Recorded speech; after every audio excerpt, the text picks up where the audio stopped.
Here we are, team, at station 8, wall balls. This is the one that's actually going to demand the most technique practice for a lot of athletes.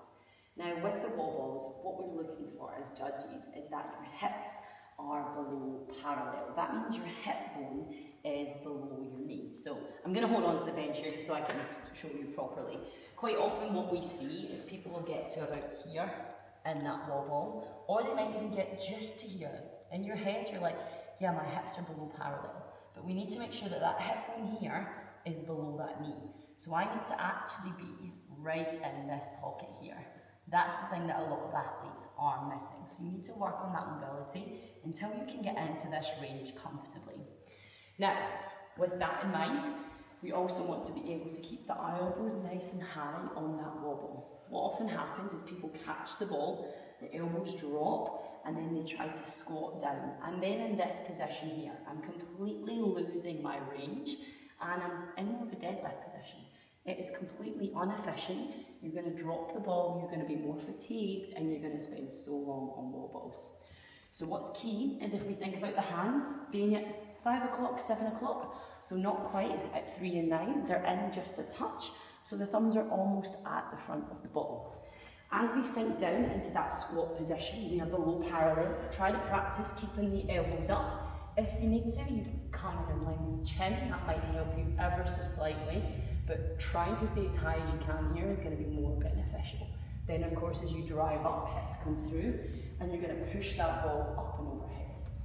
Ladies, it's the bottom target, no matter what you're doing, whether that's women's or mixed. Men, it's the top target. You need to get clear on that, and you need to make sure you're nailing your targets. With the electronic targets now rolling out, it's super important that you get good at hitting the centre. So check it out, see it in full motion, and of course, as always, if you want me to check your wall balls, give you some pointers on how to improve them or improve that mobility for them, send me a message, pop me a DM.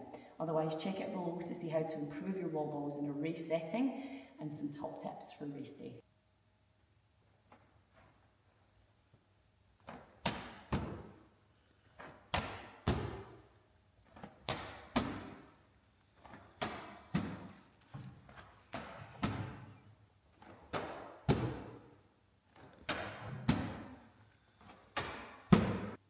Quick tip on this, if you're like me and I actually struggle to squat below parallel if my feet are narrow, toes pointing forwards, check it out.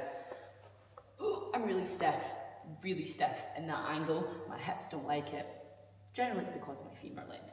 So what I'm going to do is I'm going to stand up tall, I'm going to turn my toes out, and I'm going to take a bit of a wider stance. So my feet are now outside of my hips and my toes are really pretty much turned out.